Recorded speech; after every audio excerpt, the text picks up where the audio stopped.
그에게 빛나고 깨끗한 세마포 옷을 입도록 허락하셨으니 이 세마포 옷은 성도들의 옳은 행실이로다. 거룩한 새벽의 기도자 여러분, 주의 말씀 앞에 엎드려서 주의 은총의 새날을 기다리며 무릎으로 전진하는 주의 나라, 그 영광의 사역에 마주서는 놀라운 은혜의 역사가 매일 새롭기를 소망합니다.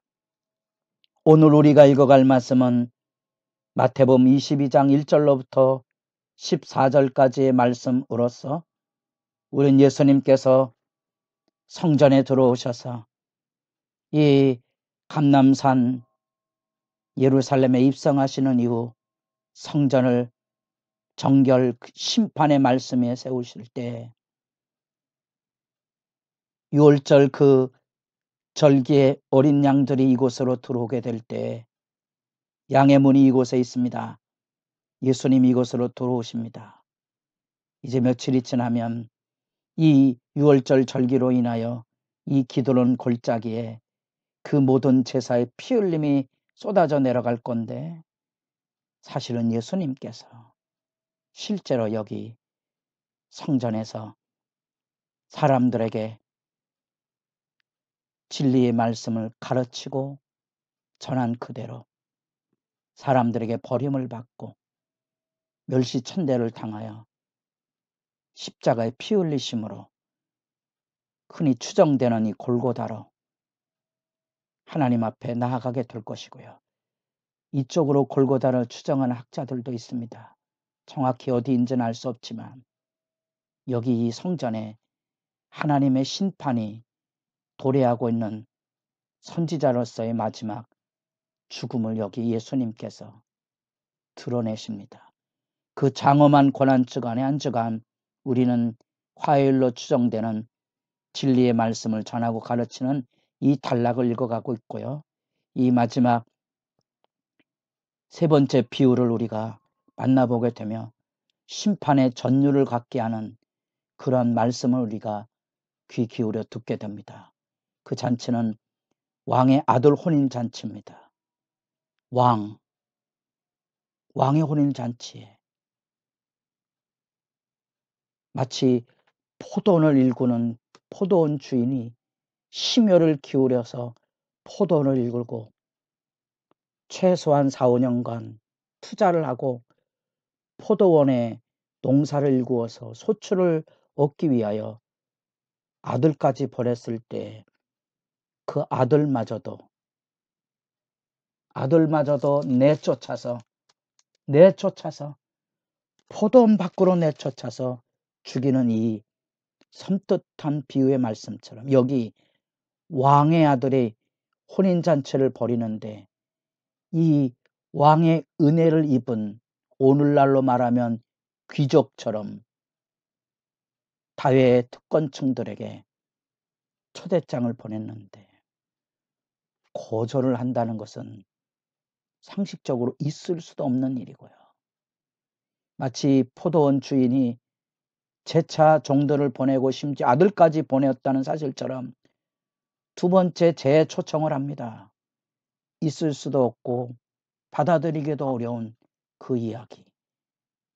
왕의 그것도 아들의 혼인잔치에 참여하지 않는 그런 왕의 관리가 있을까? 반역이고 왕에 대한 모욕이고 여기 나타난 그대로 군대를 보내어서 진멸하여 동네까지 불살를 수밖에 없는 그러한 상황의 극적인 비유의 말씀 앞에서 우리는 무엇을 생각하는가? 죄로 가득했던 그 시대, 자기 땅에 오매 자기 백성을 영접하지 않았다는 요한복음 1장에 예수 그리스도의 이 땅의 임재 보고서는 슬픈 메아리가 돼서 우리들 가운데 서 있다는 사실입니다. 오늘날 우리들의 교회는 오늘날 내 마음 안에는 하나님이 내게 오신 그 실제의 생생함이 있고 나는 그 예수님을 주라고 고백하고 나는 종으로 섬기는가? 오늘날의 교회 안에 예수님이 주가 되시고 성도들이 종으로 주님을 섬기고 있는가? 그 경건과 하늘의 질서가 살아있는가? 교회는 하나님의 말씀에 귀를 기울여 듣는 것인가? 사람들의 온갖 변명과 사람들의 오만과 사람들의 욕망으로 가득 찬 시대적인 교회의 타락상을 우리도 만나볼 수 있는가? 얼마나 많이 울어야 하고 얼마나 많이 거꾸러져야만 하는지를 이해할 수 없는 포도 농부들과 혼인잔치를 거절하는 이 귀족 계층의 모습 앞에 어쩌면 엎드려서 한참 세대를 끌어안고 부르짖어야 될 내용이 아닌가 사료되고 있습니다. 놀라운 사실은 그 귀한 왕의 아들의 잔치에 초대를 받았는데 3절 혼인잔치에 오라 하였더니 오기를 싫어하거늘 오기를 싫어했다는 거지요. 말씀의 잔치가 오늘날의 교회 예배가 오늘날의 기도의 모임이 너무나 초라하고 부끄러운 모습 그대로를 고발하는 듯한 내용입니다. 오늘날 예수 믿는 사람들이 예수님의 말씀과 예수님의 초대에서 마음을 잃어버리고 세상을 따라 나가고 있는 적나라한 모습을 발견할 수 있겠습니까?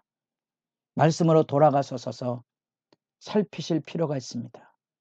그에 대하여 이 세계의 종교 지도자들의 예수에 대한 비난과 물어뜯기에 대하여 비유 말씀을 하실 때 섬뜩한 심판의 말씀을 들려주고 있습니다.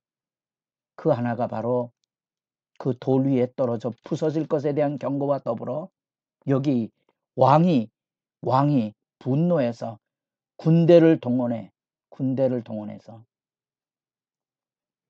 살인자들을 진멸하고 동네를 불살랐다는 겁니다.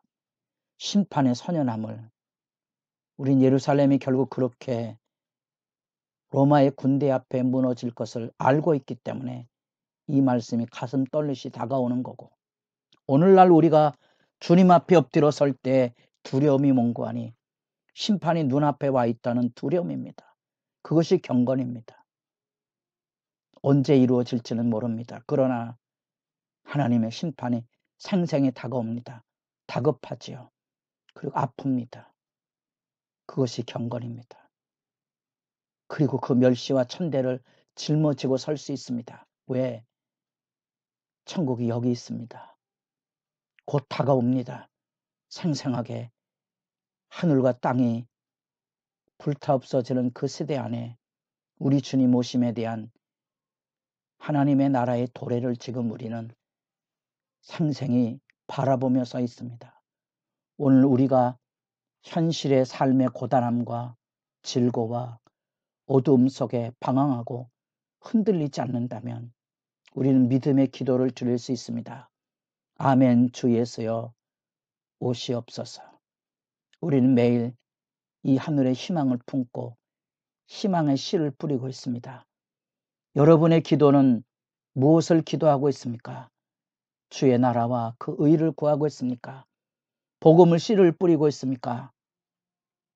이 심판의 회오리 바람이 지난 이후에 왕은 길거리에 나가서 이제 일반 평민들 누구나 예외 없이 초대하여 드립니다.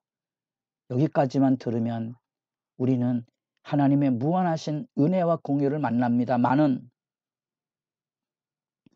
구원의 역사에 은혜의 초대가 있지만 예복을 입지 않은 사람들이 그곳에 있었다는 사실입니다. 이 예복의 문제는 마태복음 전체를 관통하는 두 주제, 회개와 열매에 대한 얘기입니다. 회개가 바로 천국 복음의 초대입니다. 회개하라, 천국이 가까웠느니라. 우리가 산상수훈을 통하여 이 회개의 초대가 무엇을 초래하고 있는지는 그 마지막, 그 산상수훈의 마지막이 바로 우리가 너무도 잘 아는 황금률입니다. 그러므로 무엇이든지 남에게 대접을 받고자 하는 대로 너희도 남을 대접하라. 이것이 율법이요 선지자니라. 이 말씀의 결론이 뭡니까? 믿음의 열매를 맺고 있어야 되는 거지요. 이 사랑의 실천을 이루는 것이 그게 열매입니다. 마태복음 7장 20절 이러므로 그들의 열매로 그들을 알리라. 그들의 열매로 그들을 알리라. 나더러 주여 주여 하는 자마다 다 천국에 들어갈 것이 아니요 하늘에 계신 내 아버지의 뜻대로 믿는 자라야가 아니고 행하는 자라야. 신앙의 진실한 변화의 열매, 회개가 가져오는 성령의 열매가 우리에게 필요한 거고, 계시록 19장에 선연한하게 나타난 것처럼 빛나고 깨끗한 세마포 그 옷은 성도들의 착한 행실, 그 옳은 의로운 삶, 하나님의 뜻대로 행하는 삶의 열매입니다. 우리는 회개를 통하여 합당한 열매를 맺어야 합니다. 그 이야기까지 덧붙여서 들려지고 있습니다. 하나님의 구원사에게 사랑의 초대마저도 외면당하고 있는 이 완악하고 강팍한 세대 현실, 복음을 전해도 듣지 못하는 선지자를 때리고 죽이고 돌로 쳤던 그 악의 어둠의 망령이 이어 종교 지도자를 통해 예수에게 그의 제자들에게 자행되는 현장 앞에 서서 여러분은 무슨 생각을 하고 있습니까? 오늘날에도 우리 시대 안에 이런 교회당 안에까지 들어와서 악을 행하는 무서운 악의 망령들을 생각하지 아니할 수 없지 않습니까? 깨어 있으셔야 됩니다.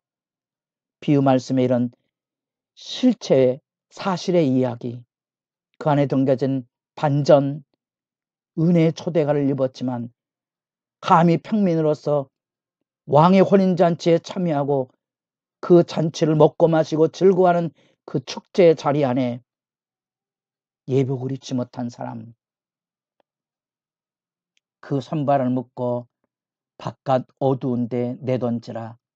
거기서 슬피 울며 이를 갈게 되리라. 청함을 받은 자는 많되 택함을 입은 자는 적으니라.